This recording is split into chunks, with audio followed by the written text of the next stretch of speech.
Alors, je voudrais quand même revenir sur une actualité aussi sociale qui est plus difficile. Moi, je suis très frappé de la manière dont le gouvernement justifie le démantèlement méthodique, systématique de tout ce qui protège les Français. Et des remboursements de médicaments, donc l'assurance maladie, la retraite, le droit du travail, la durée légale du travail, la défiscalisation des sorties supplémentaires, les services publics, tout ce qui représente ou correspond à une garantie collective, à une protection, à des droits individuels qui permettent de se protéger, tout cela est méthodiquement remis en cause et démantelé. Et vous avez remarqué ce qu'est le discours du président de la République et du Premier ministre, c'est de dire non pas notre option, notre volonté politique, notre conviction, c'est qu'il faut faire ça. Ils vous disent pas ça. Ils vous disent la vérité commande de dire qu'il n'y a pas d'autre choix que de faire ça. Et vous disent jamais c'est ce qu'on peut faire nous. Ils disent c'est la vérité, une sorte de grâce là, qui leur tombe dessus. La vérité commande de dire qu'il n'y avait pas d'autre choix que de reculer l'âge légal de départ à la retraite. La vérité commande de dire qu'il n'y a pas d'autre choix que de faire travailler plus les Français. Et forcément, le débat politique, quand en face de vous, certains parlent au nom de la vérité, il est plus compliqué. Parce que si vous n'êtes pas d'accord, avec la vérité, c'est que vous êtes un menteur. Et souvenez-vous sur les retraites, comme c'était la vérité qui commandait de dire qu'il fallait repousser l'âge légal de départ à la retraite à 62 ans, il n'y a pas de négociation. On ne va pas négocier ce qui est vrai, puisque c'est vrai. Et comme ça, on ne parle pas avec les syndicats. Et ainsi, par ce discours-là, on tente de faire avaler aux Français qu'il n'y a pas d'autre choix que de sacrifier leur modèle social. Que ce modèle coûte trop cher aux services publics, l'assurance maladie, vos retraites, les protections collectives, ça coûte trop cher. Et nous n'avons plus le luxe, disent-ils, de se payer ces droits-là. Plus le luxe. Au nom de quoi? Au nom de la compétitivité de notre pays. Mais c'est qui le pays sinon nous? C'est nous le pays. Au nom de la compétitivité du pays, il faudrait sacrifier le modèle social. S'il y a un choix, on vous laisse le choix de dire ce à quoi vous voulez renoncer. L'année dernière c'était les retraites, l'année prochaine peut-être la durée légale, puis ensuite le SMIC, ou la 5e semaine de congé payé. Et la méthode est toujours la même, je vais y revenir. C'est d'expliquer que nous sommes accrochés à des dogmes. Que ce pourquoi on se base sont des tabous. Et on a eu le dogme des 60 ans. Demain, ou déjà maintenant, ce sera le dogme de 35 heures. Puis ensuite le dogme du SMIC, le dogme de la 5e semaine de congé payé. Un mot sur ce que prépare la droite sur la durée légale.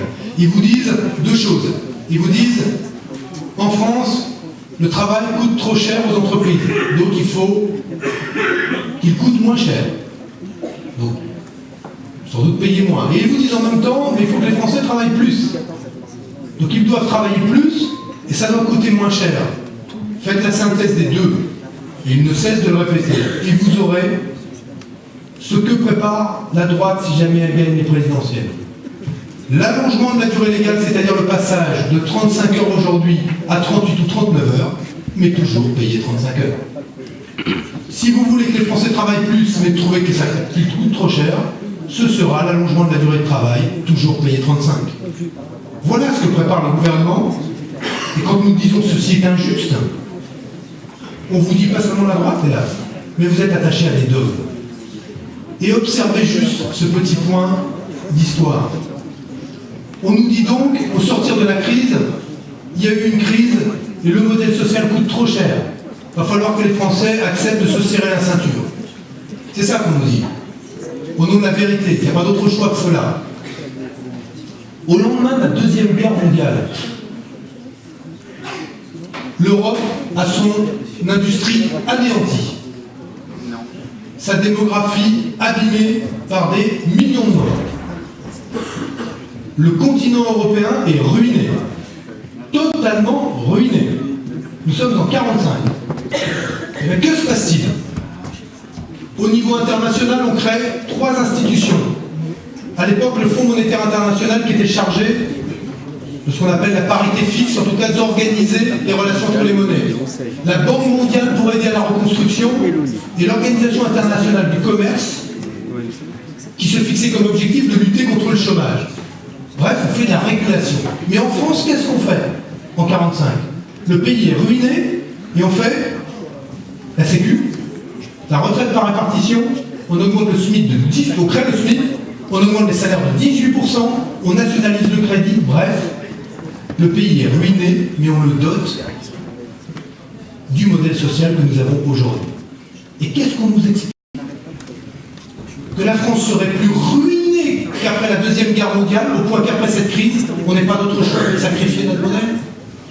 Mais tout ça, c'est une fable. C'est une fable. Et la responsabilité qui est la nôtre aujourd'hui, c'est de dénoncer cela. La démocratie, ça ne peut pas être comme seul choix pour les Français de dire ce à quoi ils veulent renoncer. On veut tout garder. On veut tout garder. On veut garder la sécurité, on veut garder la retraite, on veut garder le salaire, on veut garder le service public. Je vais vous dire, on veut tout garder. Et on va dire comment on va financer des droits supplémentaires. Comment on va aller en chercher des supplémentaires. Qu'est-ce que vous croyez que c'est Barthelone? Claude Barthelone, quand il est président du Conseil général, il met quoi? Du barbelé ou tout ce qui lui reste de service public en disant voilà, on est à l'os et on va arranger l'os? Non. On pose la question de l'éducation, de l'élévation du niveau d'éducation, des politiques sociales, de la façon dont les politiques sociales ne visent pas à maintenir des individus dans l'assistanat, c'est-à-dire à l'exclusion du monde du travail, mais comment elles leur redonnent une dignité, une qualification, une formation pour pouvoir retrouver une place à laquelle on a le droit. Vous savez, la gauche, et je vais terminer par ça,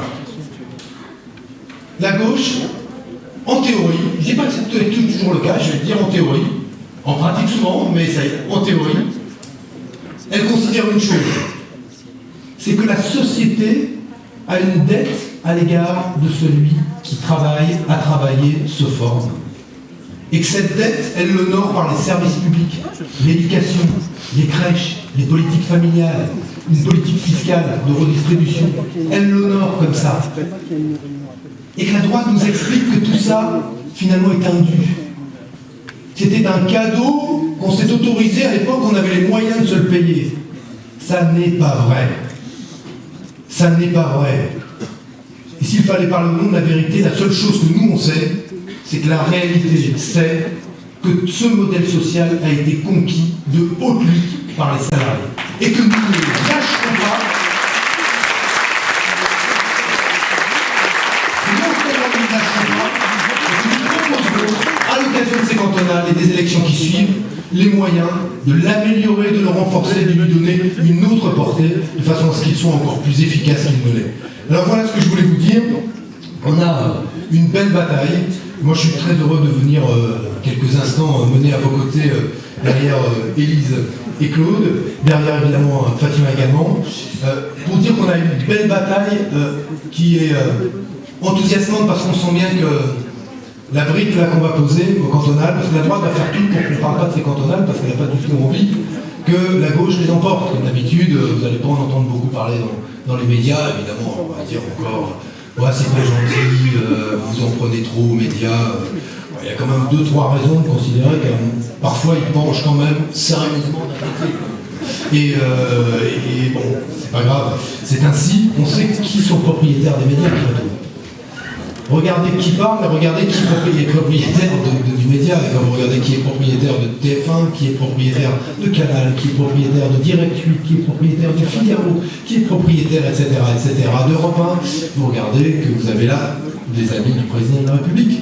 Et ces amis défendent quoi? Leurs intérêts.